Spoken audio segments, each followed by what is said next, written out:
Claire rented the apartment because it was cheap and close to work. The landlord had only one rule: keep the mirror covered. It stood in the bedroom, 7 feet tall, framed in tarnished silver. A thick black sheet draped over it. Claire thought it strange but harmless. For a week, she ignored it. Then one night she woke at 2:44 a.m. The sheet had slipped halfway down. The mirror reflected her bed, but in its surface she was sitting upright, staring directly at herself. Her blood froze. She sat up slowly. In the glass, her reflection smiled. Claire screamed and yanked the sheet back down. The next morning, she convinced herself it was a dream. She avoided the bedroom as much as possible. But at 2:44 a.m. the next night, she woke again. The sheet was gone entirely. Her reflection stood beside the bed. Claire bolted into the hallway, flicking on every light.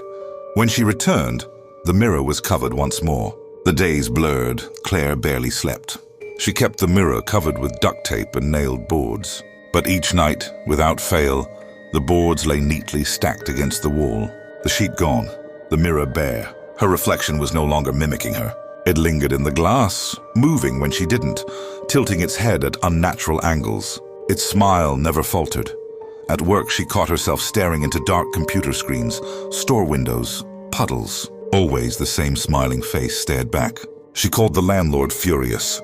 "What's wrong with the mirror?" His voice was grave. "Don't look. Don't interact. That's the only rule." "What happens if I do?" Silence. "Then, you won't be sure which side you're on anymore." That night, Claire covered every reflective surface she owned. She sat in the living room, clutching a knife, waiting for 2:44. The air grew heavy. The mirror creaked. When she entered the bedroom, she froze. The glass was empty, no reflection. She stepped closer, touched it cold, too cold. Then hands shot out, gripping her wrists.